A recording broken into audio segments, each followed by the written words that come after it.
जो महिलाओं के लिए हक अधिकार की लड़ाई लड़ते आए हैं, हर बार संवैधानिक तरीके से जल जंगल जमीन की लड़ाई लड़ते आए हैं, वो झारखंड की बेटी, मध्य प्रदेश की बहू आपके सामने आ रहे हैं। एक बार जोरदार से तालियां बजा के इनकी स्वागत करें और इनकी बात आप अमल करिए आज कि वास्तविक आपको बहुत सारी ताकतें मिली हो, बहुत सारे अधिकार मिले हैं, जिसको संवैधानिक तरीके से कैसे लड़ा जाता है वो ये बताएंगे।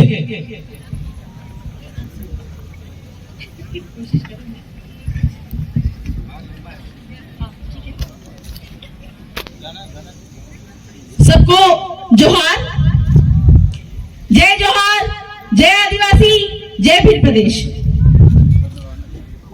सबसे पहले मैं अपनी बातों को शुरू करने से पहले अपने पुरखों का आह्वान करना चाहूंगी कि उन्होंने मुझे ये ताकत दी कि हर तरह के मुसीबत झेल कर भी आज मैं अपने समुदाय को बचाने के लिए उनके हक अधिकारों की बातों को उन तक पहुंचा रही हूं।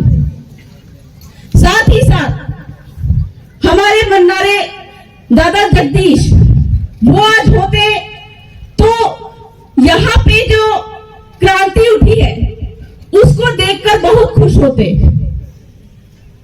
और उनका जो सपना है भील प्रदेश का और अपने समुदाय खासकर उदयपुर के आदिवासियों को आगे बढ़ाने का, उनको मालिक बनाने का, आज अगर वो होते तो बहुत ही खुश होते। हमारे आदिवासी परिवार के जो अगुवाजन भोर दादा और कांति भाई आदिवासी, उनका जो सपना है उनको आज मैं पूरा होते हुए देख रही हूं। साथियों, हमारे पुरखों ने हमको हमारे जल जंगल जमीन दिलवाए और उस जल जंगल जमीन को लड़ाई लड़ने के लिए उन्होंने अपनी जान भी गंवाई। साथ ही उन्होंने जब अपनी जान गंवाई तो उनका जो डीएनए है वो हम तक आया, और आज उसका नतीजा है कि हमारे जैसे लोग हमारे समुदाय के जल जंगल जमीन को बचाने के लिए आपके समक्ष खड़े हैं।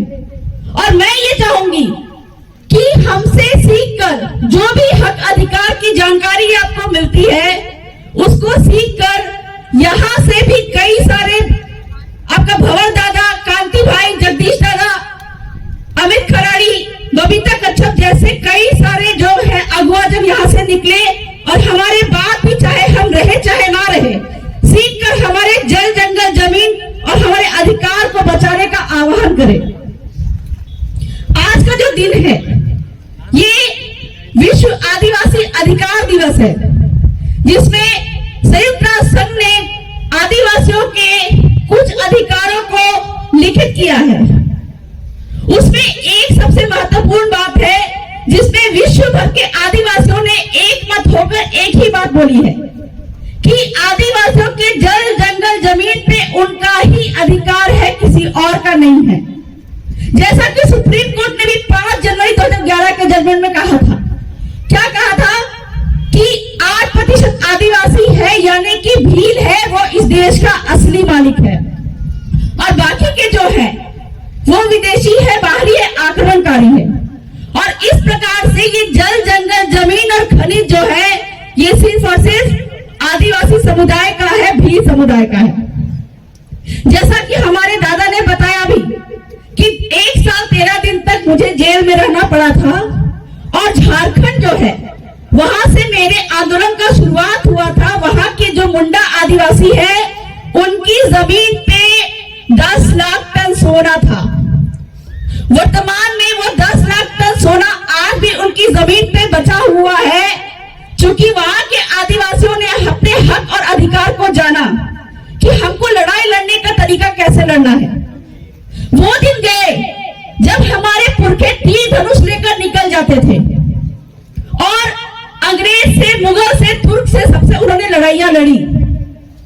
लेकिन आज के दिन में अगर हम अपने जल जंगल जमीन और खनिज को बचाने के लिए तीर धनुष लेकर निकलेंगे तो उससे क्या होता है कि सरकारें जो है हम पे केस लगा देती है, और केस लगाने के बाद में अंतिम में हमको पुलिस पकड़ के ले जाती है और कोर्ट के सामने प्रस्तुत करती है।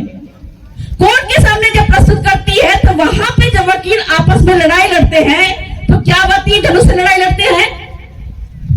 नहीं, वो जब बहस करते हैं तो कागज कलम की लड़ाई लड़ते हैं, कानून और संविधान की लड़ाई लड़ते हैं। तो तब जब हमको कागज कलम की लड़ाई लड़नी है, वो लड़ाई हम आज क्यों नहीं लड़ेंगे अपने जल जंगल और जमीन को बचाने के लिए? और इसी जल जंगल जमीन को बचाने के लिए जो कागजी लड़ाई है, कलम की लड़ाई है, यही लड़ाई का तरीका आपको आदिवासी परिवार की फैक्ट्री में सीखने को मिलेगा, जो कि हर आदिवासी को इतना सक्षम बनाएगा कि उसको लड़ाई लड़ने के लिए जल जंगल जमीन और जोरू बचाने के लिए किसी दूसरे पर आश्रित नहीं रहना पड़ेगा। ये वो फैक्ट्री है आदिवासी परिवार की। तो मैं बहुत बहुत शुक्रगुजार हूँ आदिवासी परिवार का कि उन्होंने मुझे ये मंच दिया कि मैं अपनी बातों को अपने समुदाय के बीच में रख सकूं। भाइयों, ऐसे ही गांव बैठे हुए थे झारखंड के खूंटी में, क्योंकि वहां पे आदिवासियों की जमीन पे 10 लाख टन सोना था।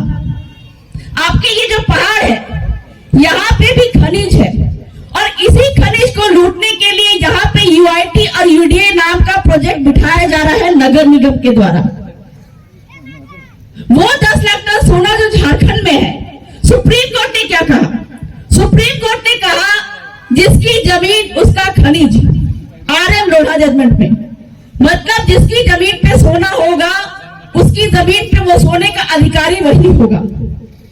और आदिवासियों की जमीन पे इतने खनिज है, ठीक है, आदिवासियों की जमीन पे इतने लोहा सोना चांदी है कि अगर उसको निकाल लिया जाए और आदिवासी उसका इस्तेमाल करे तो एक एक आदिवासी के पास में एक एक हेलीकॉप्टर होगा, इतना पैसा है। लेकिन हमको जानकारी ही नहीं है कि ये जल जंगल जमीन हमारा कैसे है। हम ये बात तो बोलते हैं जल जंगल जमीन हमारा है, लेकिन ये जल जंगल जमीन हमारा कैसे है, ये आप कैसे बताइएगा?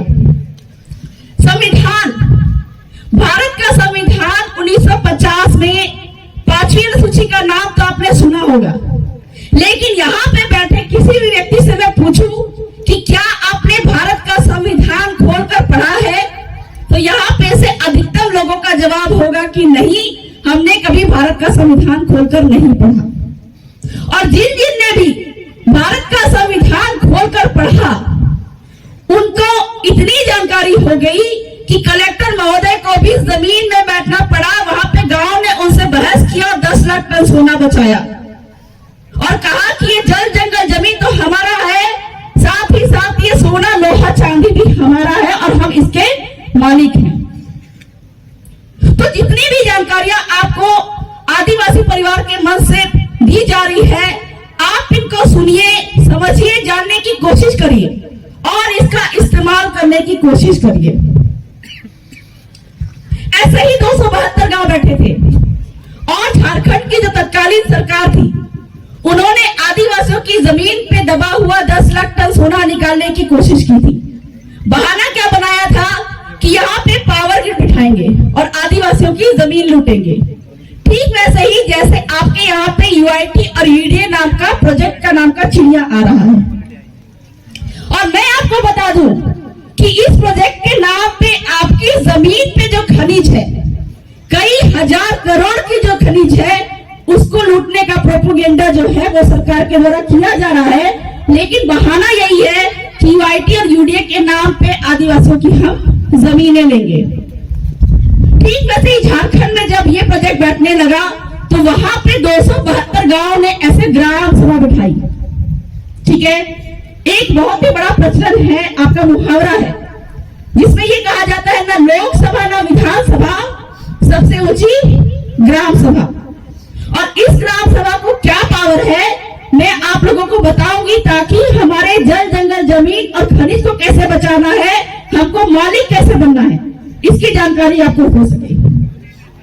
तो वहां पे 272 गांव ऐसे बैठे और बैठने के बाद उन्होंने कलेक्टर महोदय को बुलाया कि कलेक्टर महोदय आपको भी हमारे गांव के सामने आना पड़ेगा। और ऐसे गांव बैठ के वहां पे कलेक्टर महोदय को जमीन पर बिठाया और जमीन पर बिठाने के बाद में बहस चली और वहां पे ये बात निकली कि हम अपनी जमीन जो है किसी सरकार को नहीं देंगे, क्योंकि इससे पहले ऐसे ही एक पहाड़ था उड़ीसा में, नियमगिरी का पहाड़। उस नियमगिरी के पहाड़ में बॉक्साइट नाम का खनिज था और वहां पे कोंड जनजाति के लोग रहते थे। कोंड जनजाति ने कहा कि पहाड़ में हमारे देवता बसते हैं, हम ये जो पहाड़ है किसी सरकार को, किसी कंपनी को नहीं देंगे। और किसी संस्था के माध्यम से सुप्रीम कोर्ट, जो सबसे बड़ा कोर्ट है, वहां तक मामला गया। मामला वहां पे जाने के बाद में जो सबसे बड़े कोर्ट है वो वहां पे जमीन पे आदिवासियों के बीच में आई और ऐसे ही जमीन पे वो बैठे कुर्सी लगाकर और ग्राम सभा बैठी। 21 ग्राम सभा जब बैठी तो 21 ग्राम सभा के सामने कोर्ट ने पूछा कि क्या आप अपना पहाड़ जो है वो किसी वेदांता कंपनी को देना चाहते हैं?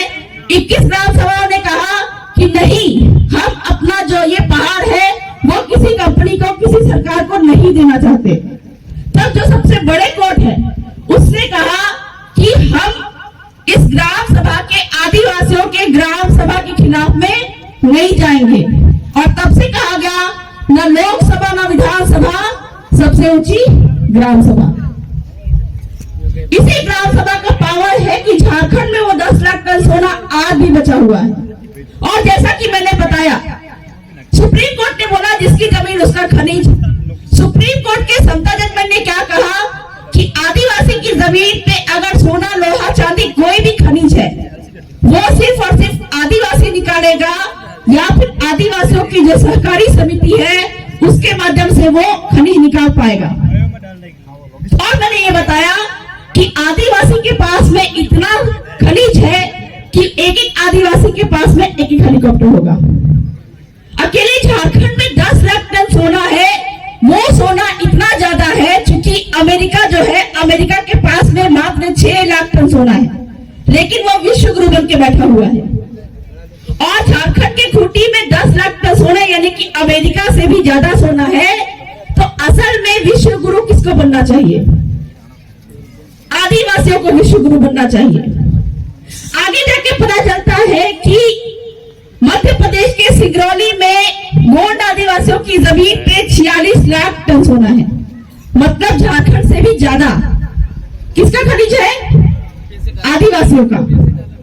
और आगे जाके मालूम चला कि आपके राजस्थान के बांसवाड़ा के घाटोल में 11 करोड़ टन सोना है। किसकी जमीन है? भीलों की जमीन है।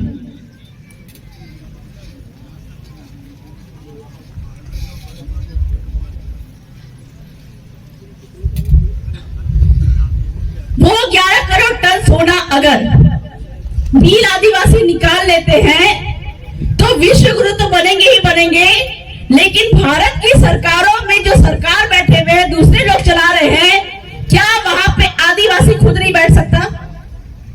क्या सत्ता पे आदिवासी काबिज नहीं हो सकता?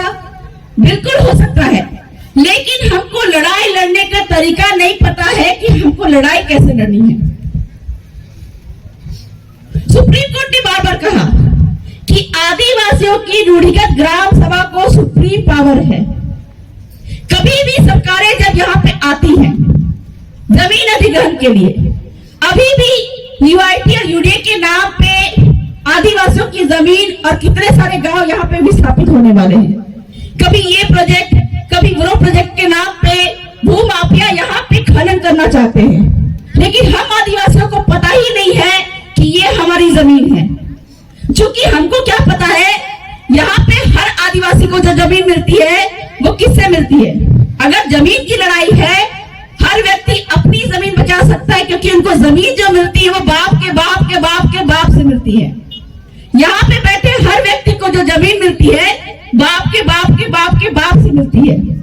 ठीक है, हमारे यहाँ पे लड़कियों को जमीन में हिस्सा नहीं देते। क्यों? क्योंकि लड़की अगर कल को किसी गैर आदिवासी से शादी कर लेगी तो जमीन भी गैर आदिवासी के पास में चली जाएगी। इसलिए ये नियम बनाया कि लड़कियों को जमीन में हिस्सा नहीं देना है। और आज हम अपनी जमीन सरकार को भी दे रहे हैं, पूंजीपतियों को भी दे रहे हैं और बाकी किसी को भी बेच दे रहे हैं।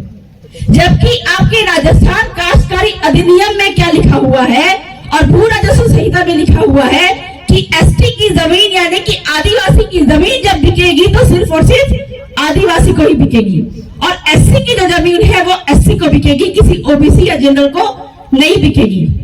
बावजूद उसके कलेक्टर महोदय जो है आदिवासी की जमीन को किसी गैर आदिवासी को अगर बेचते हैं तो कलेक्टर महोदय पे देशद्रोह का मुकदमा लगाया जाना चाहिए या नहीं जाना चाहिए? हुआ भी है। कलेक्टर महोदय सर्वोच्च पावर नहीं रखते हैं।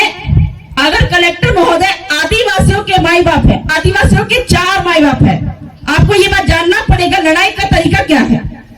आदिवासियों के 4 माई बाप है, कौन कौन? कलेक्टर, राष्ट्रपति, राज्यपाल और राष्ट्रीय अनुसूचित जनजाति आयोग। हमको उनसे बात करनी है। कैसे बात करनी है? कागज कलम से बात करनी है, कानूनी और संवैधानिक तरीके से बात करनी है। और जब जब आदिवासियों ने कागजी तरीके से उनसे बात की है तब तक उनका हर प्रॉब्लम का सॉल्यूशन हुआ है। तो कलेक्टर महोदय अगर आदिवासियों के बाप है, ठीक है, लेकिन अगर वो भी कानून के संविधान के तहत काम नहीं करते हैं तो उनका भी बाप है, वो उसको सजा देगा, जो कि सुप्रीम कोर्ट है। अगर आदिवासियों की जमीन को गलत तरीके से किसी दूसरे को बेचा जाता है तो सुप्रीम कोर्ट वहां पे कलेक्टर पे देशद्रोह लगाएगी। और जैसा कि मैंने बताया, हर व्यक्ति को यहाँ पे जो जमीन मिलती है बाप के बाप के बाप के बाप से मिलती है। ये गांव जब हमारे पुरखों ने बसाया था तो गांव का सीमाना तय किया था। हम जब बोलते हैं कि ये जल जंगल जमीन हमारा कैसे है, ये कैसे है, ये मैं बता रही हूँ। जल जंगल जमीन हमारा कैसे है? क्योंकि गांव का सीमाना हमारे पुरखों ने तय किया। ये पहाड़ देखा, बोला कि हमारे जो आने वाले वंशज है, यहाँ पहाड़ पे जो जंगल है इसका जो भी चीजें निकलेंगी, फल निकलेंगे, लकड़ी निकलेंगे, इसका इस्तेमाल करेंगे। नदी देखा, यहाँ पे हमारे आने वाले वंश है, यहाँ से पानी पिएंगे। खाली पड़ी चरवाहा जमीन है, चरागाह जमीन पे हमारे पशु यहाँ पे चरेंगे, ठीक है। ऐसा करके जिस समय यहाँ पे कोई मुगल नहीं थे, कोई तुर्क नहीं थे, कोई पुर्तगाल नहीं थे, उस समय हमारे यहाँ पे आदिवासी हमारे पुरखे बसते थे। लेकिन आज 70-75 साल की सरकार बोल रही है कि ये पहाड़ हमारा है, ये नदी हमारी है और ये जंगल हमारा है। ये खाली पड़ी जमीन जो चरवाहा जमीन है, हम क्या बोलते हैं, किसकी जमीन है? सरकारी जमीन है। हम क्या बोलते हैं खाली पड़ी जमीन को? सरकारी जमीन है। जब ये गांव का सीमाना हमारे पुरखों ने तय किया, पूरा का पूरा गांव हमारे पुरखों का है, तो आप ये बताइए कि ये चरवाहा जमीन सरकारी कैसे हो सकती है? अगर हमको ये मालूम चले कि ये जो जमीन जो है ये सरकारी है, तो सरकार से ये पूछने की जरूरत है कि खाली पड़ी जमीन अगर सरकारी है तो सरकार के बाप का नाम क्या है? हर किसी को जो जमीन मिलती है वो उसके बाप के बाप के बाप से मिलती है। अगर सरकार की जमीन यहाँ पे है तो सरकार के बाप का नाम क्या है? कभी नहीं बता पाएंगे। क्यों? क्योंकि हर 5 साल में सरकार का बाप बदल जाता है। कभी भाजपा की सरकार होती है, कभी कांग्रेस की सरकार होती है, तो कोई भी एक बाप नहीं है। लेकिन आदिवासियों की अब जब सरकार है तो आदिवासियों का बाप आ चुका है। बहुत बहुत बधाई। तो ये सरकारी जमीन किसी के बाप की नहीं है, सरकार के बाप की नहीं है। ये खाली पड़ी जमीन जो है वो आदिवासियों के बाप की है, क्योंकि ये गांव जो है आदिवासियों के पुरखों ने बसाया था। और गांव का सीमाना के अंदर की सारी नदी, तालाब, पहाड़, जंगल जो है उस पर ग्राम सभा का अधिकार होगा। यदि आप अपने अकेले की जमीन की लड़ाई लड़ती है तो अपने बाप के बाप का दस्तावेज दिखाइएगा और उससे अपना अधिकार बताइएगा। लेकिन जब गांव की खाली पड़ी जमीन, नदी, तालाब, पहाड़, जंगल की जब बात होगी, वहां पे ग्राम सभा को अपना पावर दिखाना पड़ेगा। ग्राम सभा ये बोलेगी कि ये पूरी सामुदायिक जमीन है और इसमें पूरे ग्राम सभा का अधिकार है। यही बात सुप्रीम कोर्ट के जगपाल सिंह बनाम पंजाब जजमेंट में कहा गया। क्या कहा गया? कि गांव की जो सामुदायिक जमीन है, खाली पड़ी जमीन है, उस पे ग्राम सभा का अधिकार होगा। तो आने वाले दिन में जो वन विभाग बोलती है कि ये जो जंगल जो है ये वन विभाग का जमीन है, तो हमको उनसे सूचना का अधिकार के तहत आरटीआई करके पूछना चाहिए कि ये जंगल जब तुम्हारा है तो तुम ये बताओ कि तुम्हारे बाप का नाम क्या है। कभी नहीं बता पाएंगे। चूंकि गुजरात के रतन महल का एक उदाहरण है, वहां पे रीछ अभयारण्य के नाम पे जंगल कब्जा किया जा रहा था। वहां के आदिवासियों ने अपने ग्राम सभा का पावर को समझा और पूछा कि ये जो जंगल की जमीन अगर तुम्हारी है तो तुम दस्तावेज दिखाओ कि ये तुम्हारा है। तब वहां के जंगल के जो फॉरेस्ट विभाग के लोग थे, उन्होंने क्या जवाब दिया कि ये जंगल जो है ये 114 आदिवासियों के नाम पे है। मतलब ये वन विभाग भी जो है, वन भूमि जो है वो किसी वन विभाग के बाप की नहीं है, वो यहाँ पे आपके पहले पुरखे यानी कि आपके बाप की है। लेकिन चूंकि हमको जानकारी नहीं है, हमको अपने हक अधिकार की जानकारी नहीं है, कानून संविधान की जानकारी नहीं है, तो इस कारण से हम अपने जल जंगल जमीन को नहीं बचा पाते हैं। इस प्रकार से अपने हक अधिकारों को जानिए और अपने जल जंगल जमीन को कैसे बचाना है, खनिज को कैसे बचाना है और मालिक कैसे बनना है, इस बात की जानकारी आपको लेना बहुत जरूरी है। और ये जो प्रोजेक्ट जो बैठ रहा है यूआईटी और यूडीए, मैं भाई अमित खराड़ी को ये अनुरोध करना चाहूंगी कि हमने तो ग्राम सभाओं के माध्यम से यूआईटी और यूडीए का विरोध किया। क्यों? क्योंकि नगर निगम 5वीं अनुसूचित क्षेत्र में यानी कि टीएसपी क्षेत्र में असंवैधानिक है, और अगर नगर निगम असंवैधानिक है तो उस असंवैधानिक नगर निगम के माध्यम से यूआईटी और यूडीए कैसे आ सकता है? जैसा कि मोदी जी के सपनों के स्टैच्यू ऑफ यूनिटी जो कि गुजरात राज्य में है, वहां पे भी आपका स्टैच्यू ऑफ यूनिटी का जो प्रोजेक्ट बैठ रहा था, वहां पे ग्राम सभाओं ने नोटिस दिलवाया किसको? कलेक्टर को। कलेक्टर को उन्होंने कहा ग्राम सभाओं ने कि चूंकि यहाँ पे 5वीं क्षेत्र में संविधान के तहत नगर निगम लागू नहीं है, तो स्टैच्यू ऑफ यूनिटी यहाँ पे कैसे बन सकता है नगर निगम के मार्फत? तब कलेक्टर ने उनको नोटिस दिया स्टैच्यू ऑफ यूनिटी को कि जब यहाँ पे नगर निगम लागू नहीं है तो आपने यहाँ पे स्टैच्यू ऑफ यूनिटी कैसे बनाया, यहाँ पे ऐसा विस्तार क्यों किया, विकास कैसे किया? और फिर वहां के गांव वाले जब सुप्रीम कोर्ट हाईकोर्ट गए तो हाईकोर्ट ने कहा कि आप आदिवासियों को उनकी जमीन जैसा का तैसा वापस करके दो। मतलब हमारी जमीनें 8% मात्र की आदिवासियों की जनसंख्या है, लेकिन 8% आदिवासियों की जनसंख्या से सरकारें इतनी डरती क्यों है? क्योंकि आजादी के समय आदिवासियों के पास में 60% जमीन थी, अभी घट के वो मात्र 3% बच गई है। और आदिवासी जिस दिन अपने हक अधिकार को जान जाएगा, उस दिन आदिवासियों को सरकारों के माध्यम से जितनी जमीनें लूटी गई है वो सारे वापस तो करने ही पड़ेंगे। साथ ही साथ में इतने दिन तक 70 साल से जो शोषण किया, यहाँ से जो खनिजें निकाली, उनका मुआवजा भी देना पड़ेगा, साथ ही साथ उन पे देशद्रोह का केस भी लगेगा।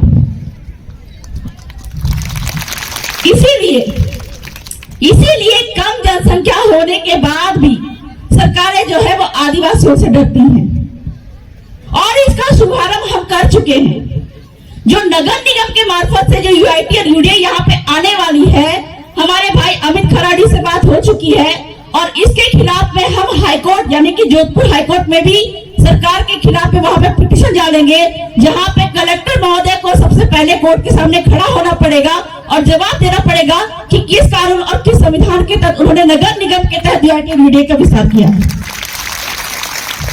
और साथ ही साथ में आदिवासियों को यूआईटी यूडीए के तहत जो जमीनें गई है वो तो वापस करना ही पड़ेगा। साथ ही साथ में जितना नुकसान इतने दिनों तक उन्होंने नगर निगम के माध्यम से टैक्स का, पानी का टैक्स, बिजली का टैक्स के माध्यम से किया है, उसका मुआवजा भी उनके हलक से निकाल के वापस लेंगे। तो कहने के लिए तो बहुत सारी बातें हैं, और एक अनुरोध है आदिवासी परिवार के मन से। मेरा अनुरोध तो ये है कि यूआईटी यूडीए के खिलाफ में तो हम कोर्ट में जाए ही, लेकिन हमारे भोले भाले आदिवासियों को आईपीसी सीआरपीसी के कठिन जो कोर्ट कचहरी के माध्यम से उनको काफी प्रताड़ित किया जाता है, क्योंकि आदिवासी अपने हक अधिकार को नहीं जानते हैं। जब तक आदिवासियों की ग्राम सभाएं कायम थी, तब तक आदिवासियों के गांव में गांव के पटेल कमेटी से पूछकर पुलिस घुसती थी, लेकिन आज इन सारे कानून का उल्लंघन हो रहा है, आदिवासियों के पावर का उल्लंघन हो रहा है। तो आने वाले दिन में आईपीसी सीआरपीसी यानी कि हमारे आदिवासियों के रूढ़िगत ग्राम सभा के पावर को कम करने वाले और आदिवासियों को फर्जी कोर्ट मुकदमे झिलवाने वाले सरकारों को ये जवाब देना पड़ेगा हाई कोर्ट और सुप्रीम कोर्ट में कि यहाँ आदिवासियों पे उन्होंने आईपीसी और सीआरपीसी कैसे लागू की। और इसके एवज में मैं आदिवासी परिवार से अनुरोध करूंगी इस मंच के माध्यम से कि अभी आने वाले दिन में यूआईटी के साथ में सीआरपीसी को भी हाई कोर्ट और सुप्रीम कोर्ट में केस डाला जाए। तो आगे हमारे भाई मांगीलाल नीनामा जी भी हैं, उनका भी मैं चाहूंगी कि उनको भी बोलने का मौका दिया जाए। समय कम है, समय अभाव है। आने वाले दिन में फिर दोबारा अगर जानकारी की आप लोगों को इच्छा होगी तो हम दोबारा जरूर आएंगे। लेकिन अंत में यही कहना चाहूंगी कि आदिवासी परिवार ऐसा फैक्ट्री है जहां पे हर एक आदिवासी अपने हक अधिकार को जानकर इतना जागरूक हो जाता है कि कलेक्टर महोदय से लेकर सुप्रीम कोर्ट तक उस आदिवासी से डरने लगता है। तो अपने हक अधिकारों को जानिए। बहुत बहुत जोहार, जय आदिवासी, जय भील प्रदेश। बहुत बहुत धन्यवाद आपको। अब इसी के साथ